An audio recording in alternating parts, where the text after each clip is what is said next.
Hi everybody and welcome to History Underfoot. Today we're in Central Park in New York City.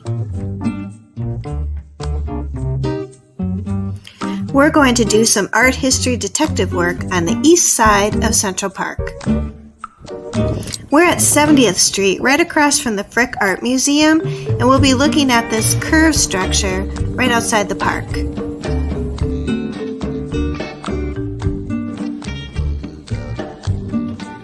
And here's what we get to explore.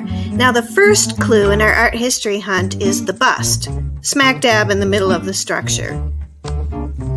That's a pretty easy clue to figure out. This is obviously a memorial to a specific person, and in this case, his name is Richard Morris Hunt. And even if we don't know who Richard Morris Hunt was, we'll be able to figure out something about him from the clues in the memorial. First, taking in the whole thing, we can clearly see that it's old-fashioned. It doesn't look modern to our eyes at all. In fact, it probably reminds us of other old buildings in the city. The style is called Beaux Arts, and it was part of the City Beautiful movement that was really popular in New York City starting in the 1890s. So the architectural style of the memorial gives us a big clue that this was the world that Richard Morris Hunt lived in. And now let's dig a little deeper. We'll start looking at the figures. First, we'll look at the one on the left. This figure, all 6 foot 3 inches of her, represents art. She is holding an artist's palette, and she is holding a sculptor's mallet. So already with the palette and the mallet, we have some clues that Richard Morris Hunt was involved in the arts. And did you notice this? She's holding a little miniature statue, and it looks like he's missing his hands and his feet. What's up with that? She is holding a tiny replica of this statue of Dionysus from the British Museum, but originally the statue was on the pediment of the Parthenon in Greece. Richard Morris Hunt studied architecture in Europe, and he was well-traveled, and he was influenced in his work as an architect by the classics. But there's more to the reference than just that. The Parthenon was one of the biggest buildings of its time, and it's certainly one of the most recognizable from the Greek world. And what's one of the most recognizable structures in the United States? You could say that the Statue of Liberty is one of the most recognizable structures in America. Richard Morris Hunt didn't make the statue, but he did design the pedestal that she stands on. And here's the pedestal to the statue under construction in the 1890s. It was the biggest concrete building in the United States at the time.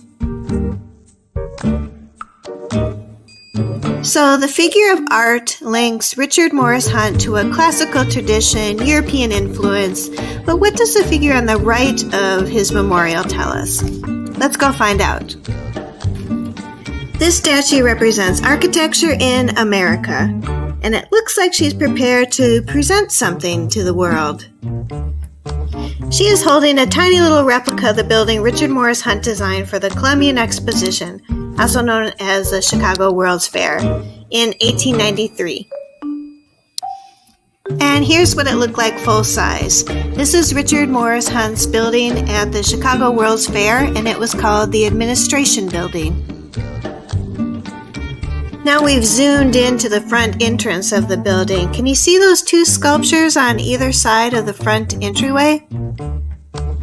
Back in New York, at the little mini version of the Administration Building, we can see those same 2 sculptures replicated here. I just love that little detail.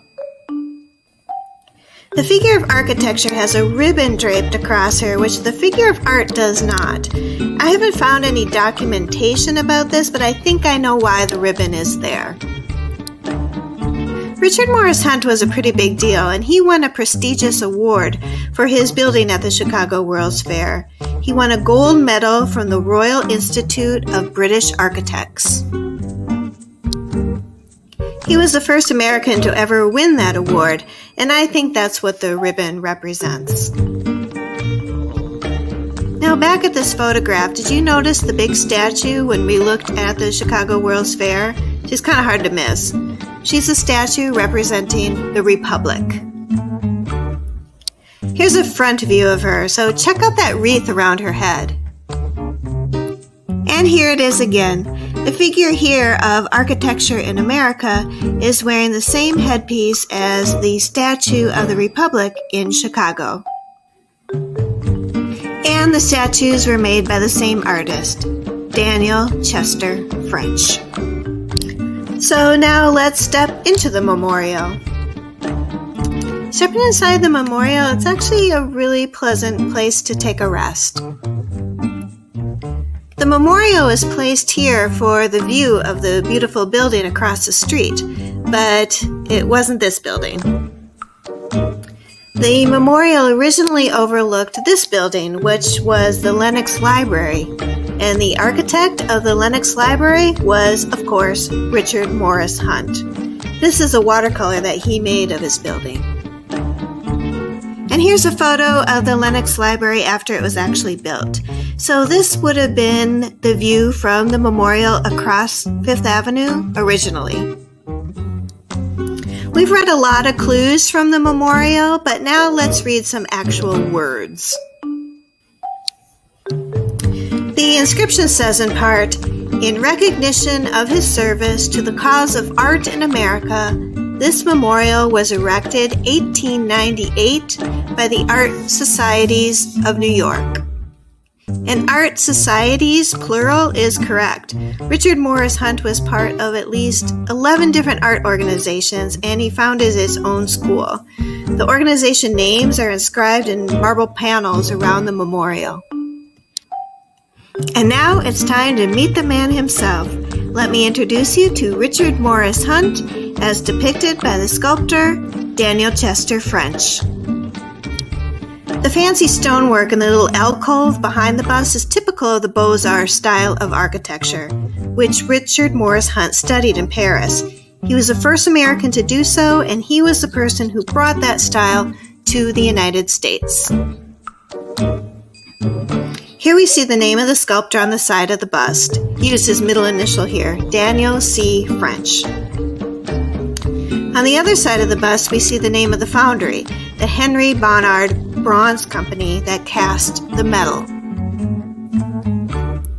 The bust is really high up and I'm short, so I had to reach up my camera to take the picture, and it wasn't until I got home and looked at all the photos that I noticed that somebody stashed a cigarette up there.